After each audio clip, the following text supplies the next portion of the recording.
Yeah. Oh, I mean, I don't do like real moving action anyway. Hey, what's up, YouTube? Welcome back. Today, unfortunately, I'm back again for the second day in a row to Blueprint. Feeling a little sick, but special occasion. We have Colin here with his beautiful Evo that he's eventually going to sell to me for a very cheap price. He's been had it for a while, built everything, but I'll let you tell. But look at this car; it's just beautiful. The guy has taste.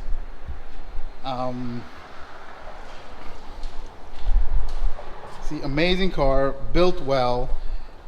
Colin, tell us a little bit about this car. 4G63, board 20 over, I-beam rods. But still a 2.0. Still a 2.0. I-beam rods, custom spec pistons, Weisco's, JM Fab exhaust manifold, Garrett GT35R turbo, 3584RS, okay. sorry. Oh, this is the RS, okay. Yeah. Head game, stage 5 head, oversized valves, 280, 276 cams. Magnus intake manifold. So you mismatched the cams. What? You mismatched the cams. I did. Okay, upon good. recommendation. Okay. We have ID 2000s, dual 525s on the pumps. Yeah. I don't know, man. A bunch of go fast stuff in here. And you have the Haltech 2500. Correct. It's sitting on the Haltech 2500 Elite. All right. So right now we're gonna do the 93 first, and then we're gonna do the E85. Well, we're doing the X98, and then we're gonna mix it. He's gonna get a good flex fuel tune. Looking forward to it. This is again one of my favorite turbos that I don't have that much data on. This is gonna be an awesome opportunity. Thank you very much. No problem. And stay tuned. So time for the questions answering segment. So Robert asks regarding Meth safe map trigger for EVO-X's. He has a AEM Meth kit, and he wants to know which wire from that kit should you use to basically control the Meth safe map. So let's dig into that a little bit. So this is what the Tefra V3 looks like, and I'm specifically pointing to this. So what I would personally do is use a boost read, not a Meth or anything like that. Whatever is reading boost, because your Meth should be coming out of a certain boost. I would put this maybe 5 psi or so before your Meth kicks in to that specific voltage. So you got to look at whichever boost gauge you have and whatnot, and the 5 volt out for that. I would put it to 5 psi before your Meth kicks in, so it will switch to whatever Meth safe map that you're using. And basically that's the way I would do it.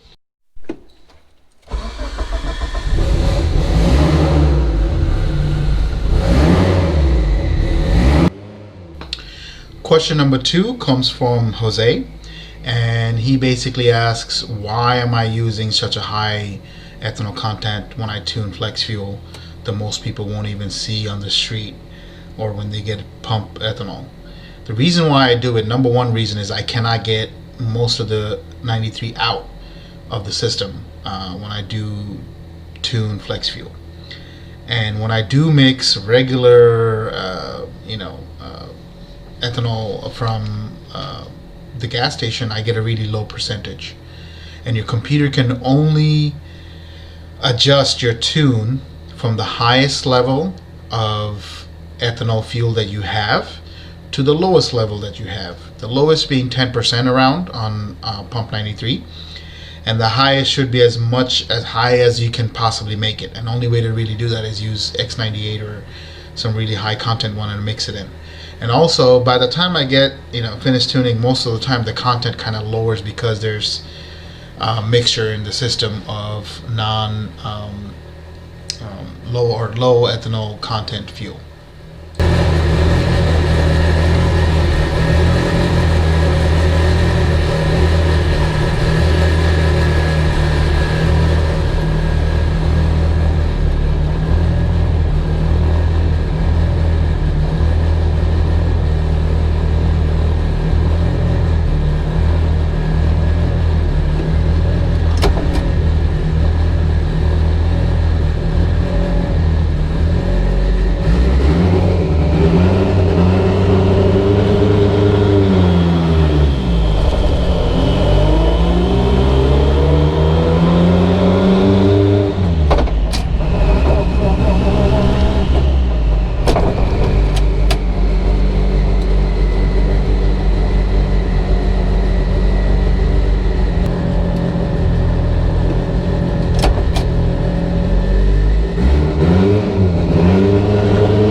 don't know what's going on. I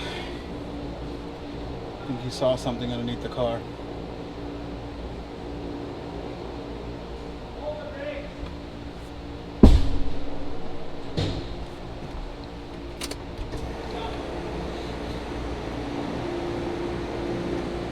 So this is a sequential dog box shifter. That's why you hear that clonking.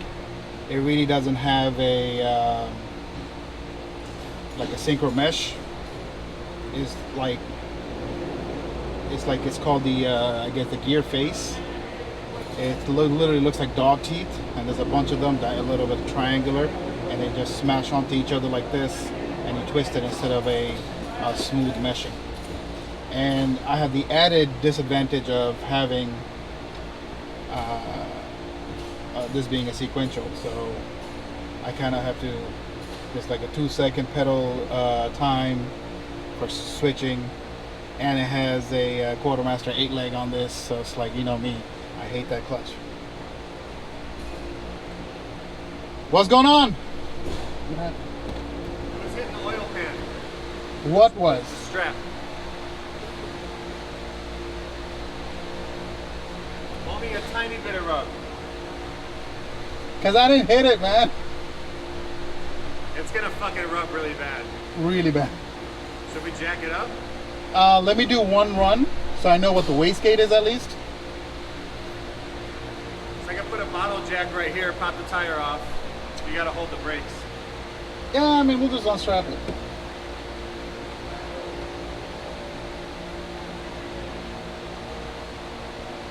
Mo! Oh. No communication, like I'm waiting. What's going on? Can somebody... You're good. Sorry, you're good. What was going on? He was hitting something? You were hitting something? Yeah. The hook was on the oil pan. Okay, I'm doing it. okay, should I roll it? Yeah, roll it. Okay.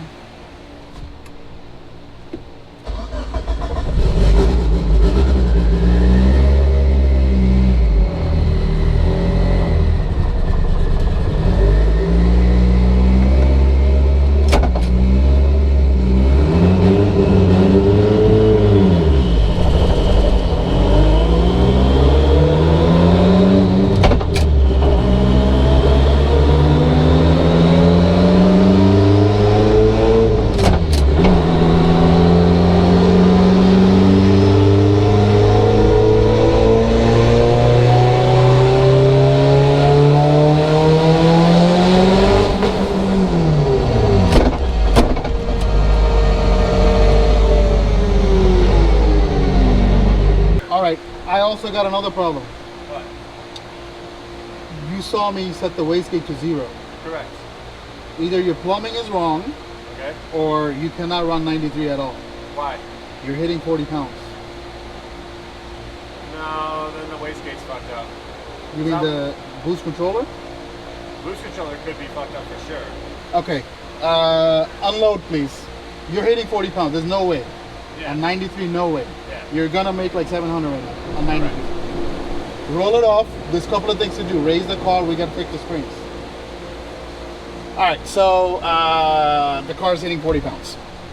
Apparently, someone put a bunch of springs in the wastegate. So we gotta do some maintenance.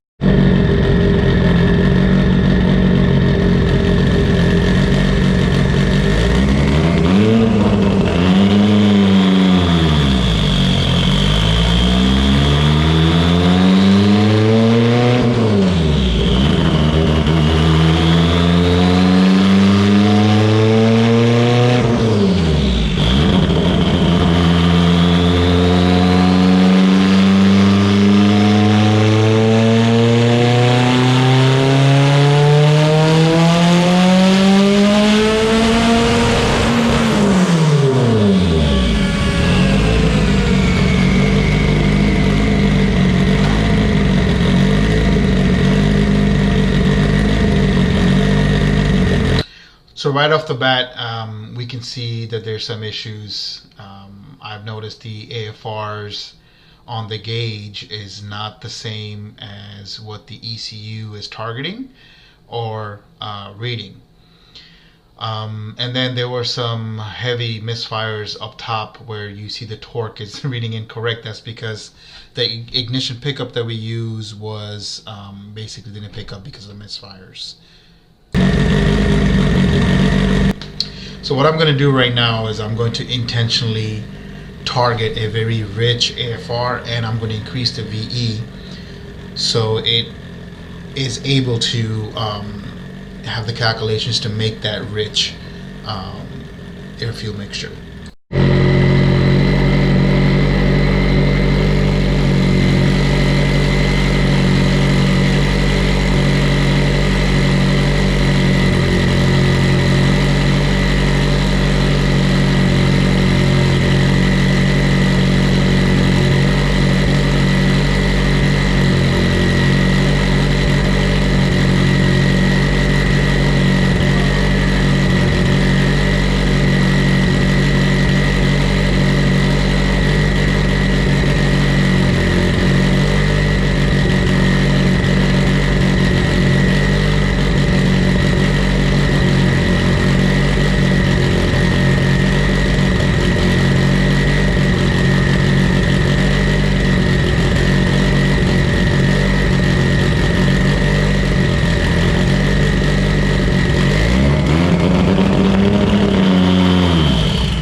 So this just isn't working. It seems like the gauge is reading completely different than what the ECU is reading, and well, the gauge is saying 10, the ECU says 12, and there's something wrong. The way this wideband was set up, he was using a AEM digital gauge, and basically have the 5-volt out to the ECU. Typically on aftermarket ECUs, they have a built-in controller, or they have a system where the wideband is directly wired into the ECU, not a external translator like a gauge. So that's what I prefer. We're basically going to try one more run, and this is like severely rich. We're going to try to make it, and if it doesn't, and if the ECU is still reading, whatever it's reading, we're gonna have to basically get the wideband that the Haltech comes with, or the Haltech is selling, the CAN system that they have, the WB01, I think that's what it's called. We're gonna upgrade to that.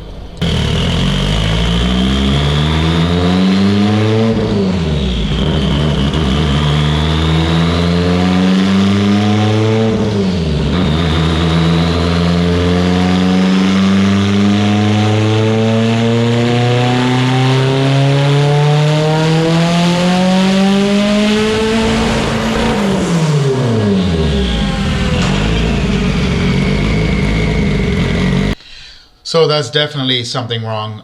We're gonna have to upgrade to the wideband, or get a new,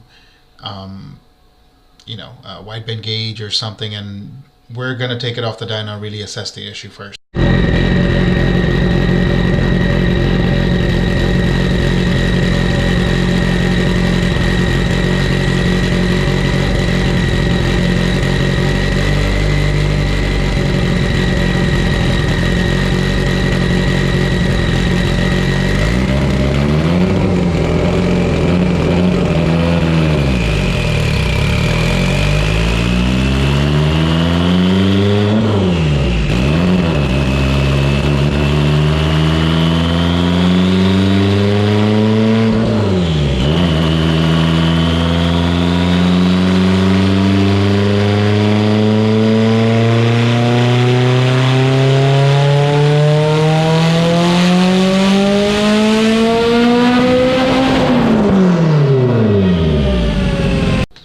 So everything seems to be working well. This is our initial base run, and I think it was at a 21, 22 psi. So now we're gonna really start to dial it in.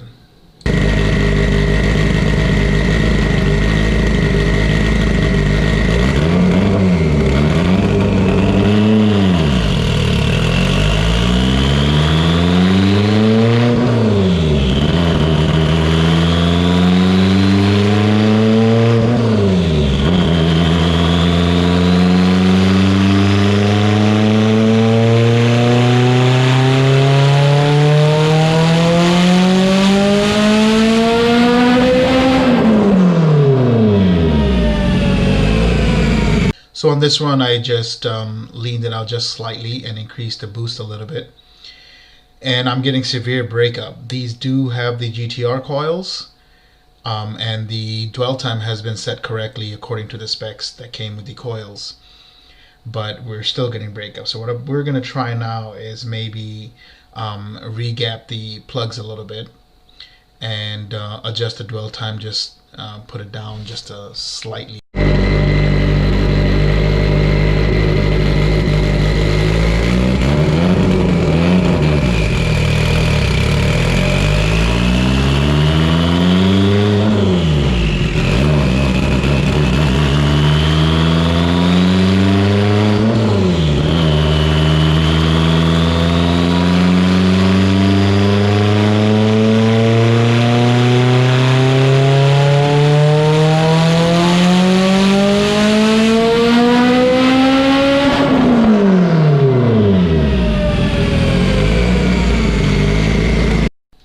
So that kind of made no difference. It seems like we're going to have to investigate on the coils itself, see if there's any issue with that. Luckily, we do have other coils that are on standby, and unfortunately, they're not the GTR coils, they're the regular Toyota Denso coils, but they work and will be a great candidate to diagnose this issue.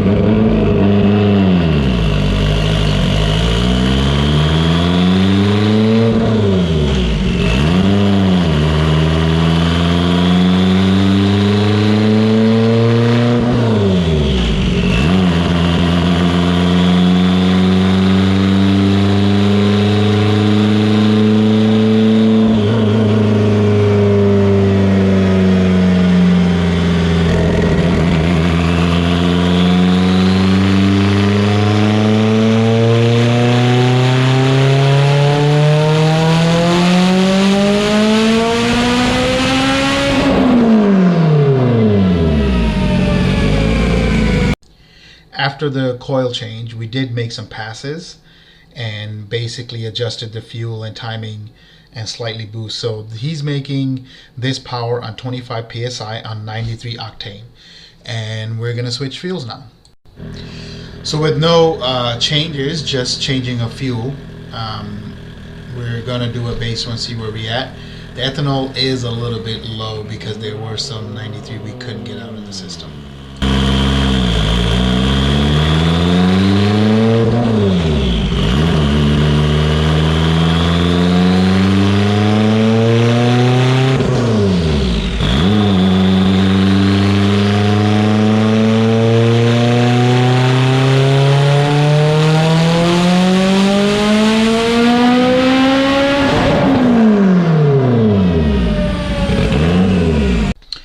So this is just with the fuel change, and as you can see, we're making significantly better power.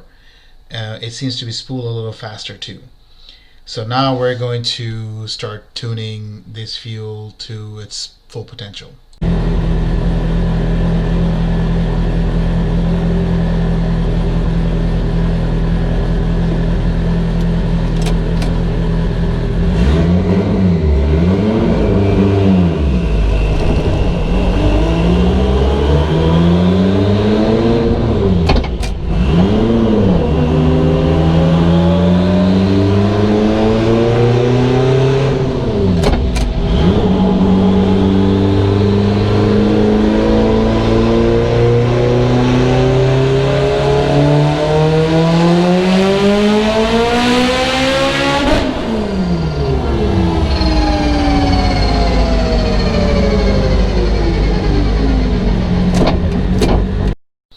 So I turned up the boost a little bit above 30 psi, and as you can see from the green lines, there's a massive wheel slip, tire slip on the dyno. It's common when we have slicks or anything but like street tires that are on the dyno. Sometimes it slips, and this is slipping severely. This car actually has track tires that need to be warmed up.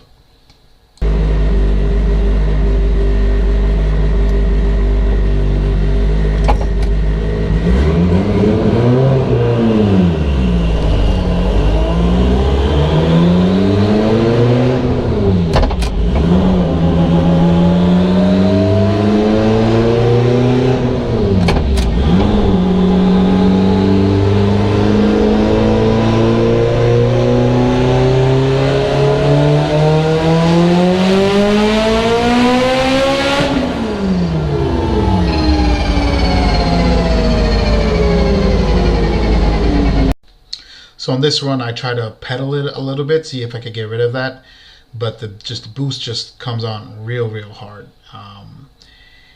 And I'm going to continue tuning, do my best just to get it to the boost level that we want, and maybe a little bit of timing up top. But we definitely need to do something about the slip.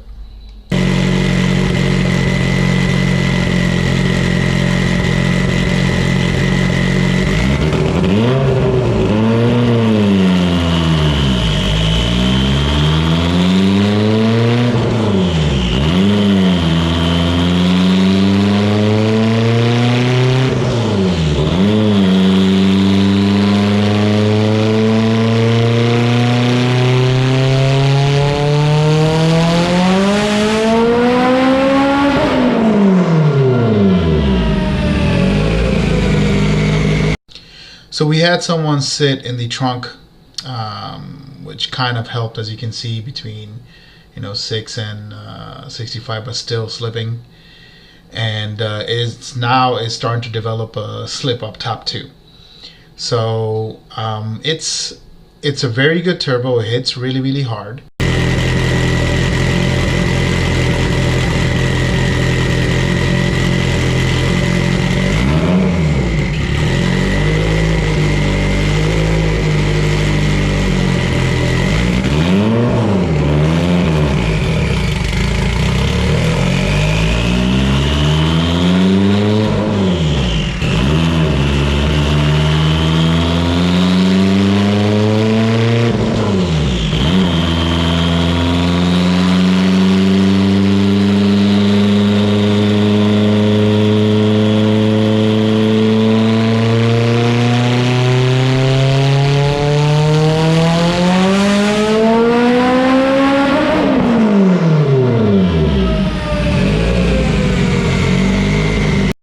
So on this last run, I basically just cleaned up the fuel, added some timing, and added a little bit of mid-range wastegate, and it just would not, the tires will just not hold. He's making like mid 500 torque, and the mid 700s in the horsepower. There's more in this. I couldn't really tune this as I would like to because of several reasons.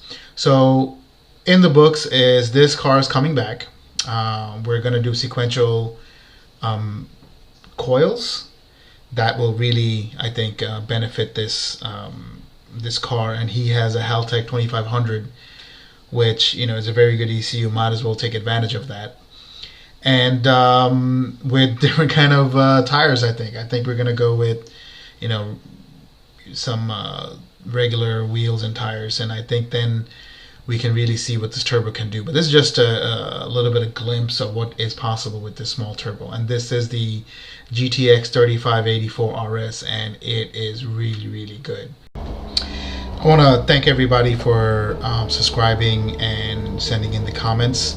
I am still taking questions. I think that's going to be an ongoing thing. I will do my best to answer as best of my knowledge as I can. But some of the questions that I'm being asked are kind of technical, and what I'm going to do is I'm going to compile all of them into like a one video. For example, the MyVec timing question that I got. So I'm going to make another set of video for those questions, and I'm going to plug in the regular questions that I can answer just like that in my video. So thank you again for subscribing and watching, and keep subscribing. Really feeling the love that everybody's sending me. I did get some feedback that I was able to help a few people sort things out with their car, and that is the whole purpose. And keep them coming, and keep watching. Until next time. Gonna hit it all the way.